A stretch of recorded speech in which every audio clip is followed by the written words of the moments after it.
Side 2 begins with Empty Garden, and in brackets, Hey Hey Johnny.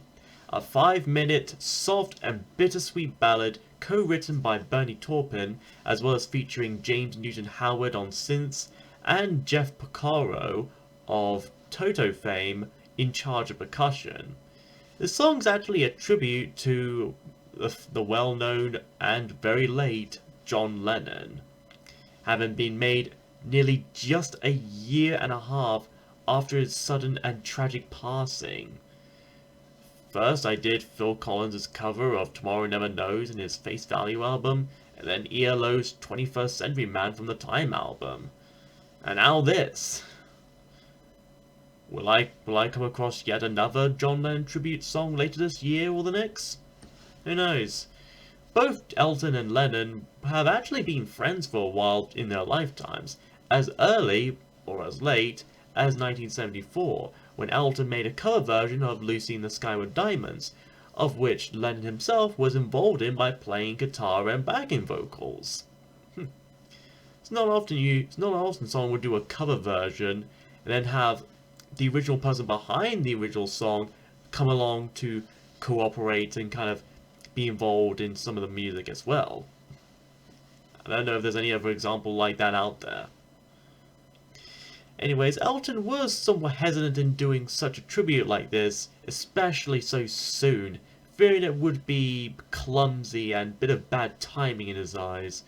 But when he read through Bernie's lyrics, he grew a bit more confident to the idea and went forward with it. And right off the bat, the first line of "What happened here as the New York sunset disappeared" already gives away the connection to Elton John, with New York City being the place where he was murdered. Elton then goes on saying that he has found an empty garden, likely a metaphorical one to represent Lennon's ideas of paradise, utopia, and happiness, a pepperland, if you will.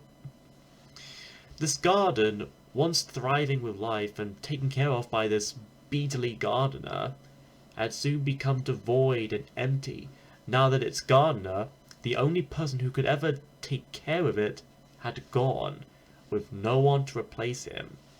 Elton describes a bit of how much this garden has aged, nearly bleak and decrepit, and in the chorus, he sings about having to knock most of the day, only for there to be no answer at all. Well, they could have at least left a note behind or something. And he asks Johnny if he can come out and play in this empty garden, likely a reference to the Beatles song Dear Prudence.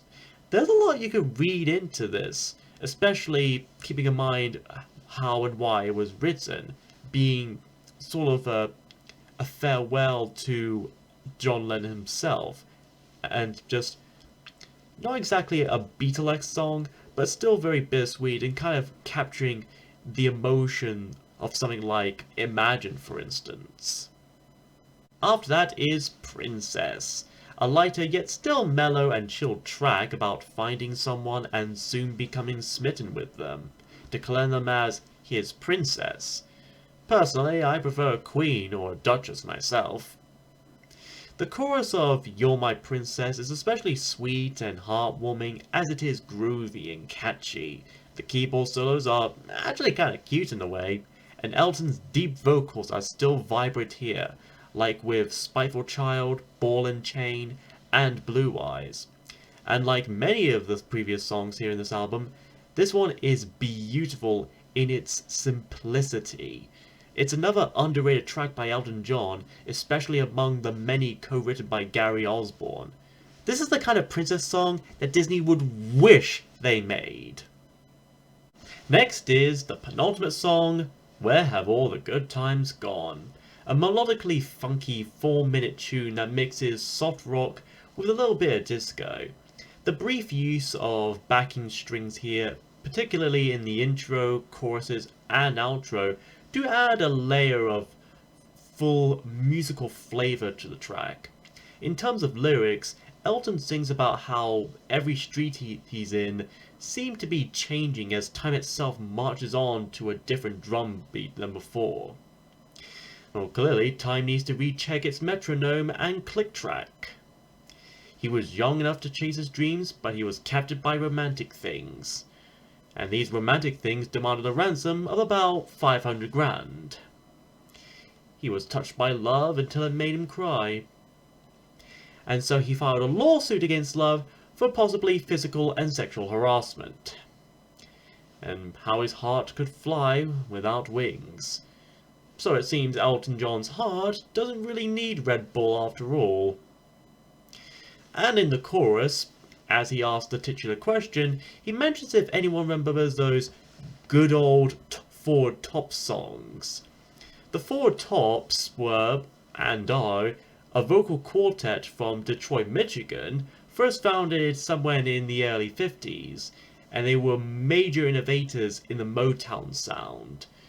So, referencing such an old and obscure group, especially one connected to a very popular music genre and scene, does add a bit to the nostalgic theme of it. The song could also imply a bit of a midlife crisis, especially since when this album came out, Elton was already 35 years old. So he may want to go back to those old times in order to escape the reality and aging for a childlike world of youth and innocence. And years from then, people themselves would feel similarly for music like this and would want to go back to those times as well. I guarantee you this song can bring back a good time for you. And so our album ends with All Quiet on the Western Front.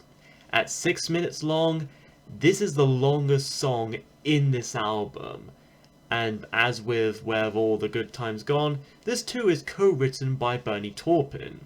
Named after the book by German World War I veteran Erich Maria Remarque, which some of you may know was adapted by Universal Pictures into a feature film back in 1930, this epic track details a bit on what the Great War was like, mentioning human blood pouring forth, the stems of Europe going under force, the Prussian offences flying, flooded trenches, the flowers of France, etc.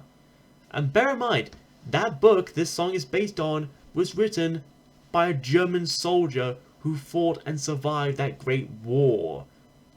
They were kind of our enemy back then. Think about that.